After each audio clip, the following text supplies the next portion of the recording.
আওয়ামী লীগের জন্য এটা বড় ধরনের একটা দুঃসংবাদ বলা যেতে পারে। কারণ নতুন একটা বক্তব্য সামনে এসেছে। বাংলাদেশে আপনারা জানেন ইতিমধ্যে যে জাতিসংঘের মানবাধিকার বিষয়ক যে প্রতিষ্ঠান, এটার একটা শাখা বাংলাদেশে এখানে খুলতে যাচ্ছে। তারা একটা কার্যালয় এখানে খুলবে, ভালো কথা। তো আজকে বেশ কিছু ইস্যুতে জাতিসংঘ বক্তব্য দিয়েছে।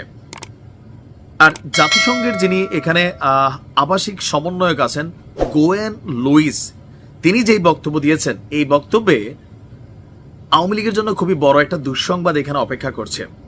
তবে আওয়ামী লীগের নেতাকর্মীরা ইতিমধ্যে বলছেন জাতিসংঘ নামক প্রতিষ্ঠানটার আসলে কতটুকু বেইল আছে, শক্তের ভক্ত নরমের জম। আচ্ছা, এখন কেন এতগুলা কথা আসুন। জাতিসংঘ বলছে যে বাংলাদেশে অন্তর্ভুক্তিমূলক নির্বাচন চায়। আমরা এতদিন অন্তর্ভুক্তিমূলক নির্বাচন বলতে এটাই বুঝতাম যে প্রত্যেকটা রাজনৈতিক দল যাদের নিবন্ধন আছে, যাদের নির্বাচন করার সক্ষমতা আছে, যোগ্যতা আছে, যাদের দলীয় নেতাকর্মী আছে বা একটা বড় ধরনের কি বলা হয় যে টিম আছে, তারা নির্বাচন করবে। এটা গণতন্ত্রের সৌন্দর্য, এরকম একটা ভাবছেই আমরা এতদিন সবাই।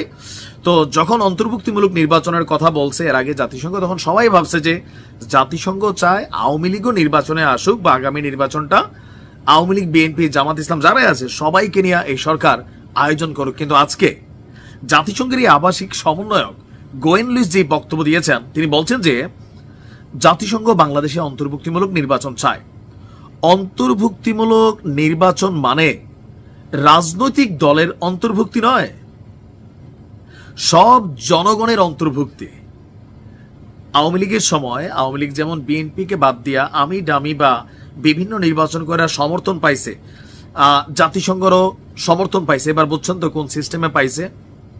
জাতিসংঘ অন্তর্ভুক্তিমূলক নির্বাচনে বিএনপিকে ছাড়াও যে নির্বাচন আওয়ামী লীগ করছে, যে ডামি প্রার্থী দিয়া, সেটাও কিন্তু তখন অ্যাকসেপ্ট হয়ে গেছিল। তো কোন সিস্টেমে অ্যাকসেপ্ট হয়েছে?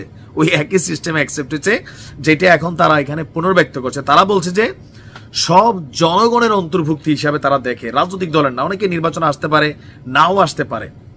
জাতিসংঘের কাছে সুনির্দিষ্টভাবে অন্তর্ভুক্তি মানে হচ্ছে প্রত্যেক বাংলাদেশি যেন মতামত দেওয়ার সুযোগ পায়। আওয়ামী লীগ না থাকা অবস্থায় নির্বাচন অন্তর্ভুক্তিমূলক হবে কিনা সাংবাদিকের এমন প্রশ্নের জবাবে গোয়েন লুইস তিনি এই বক্তব্য দিয়েছেন। এ সময় আওয়ামী লীগ না থাকলেও জনগণের অংশগ্রহণ সঠিকভাবে হলে আগামী নির্বাচন অন্তর্ভুক্তিমূলক হতে পারে বলে মনে করছেন জাতিসংঘের আবাসিক সমন্বয়ক গোয়েন লুইস। ইভেন আওয়ামী লীগের নিষিদ্ধ নিয়েও তার মন্তব্য জানতে চাওয়া হয়েছিল। তিনি বলছেন এই প্রশ্ন আমার নয়, এটা আমার জন্য না, এটা সরকারের বিষয়।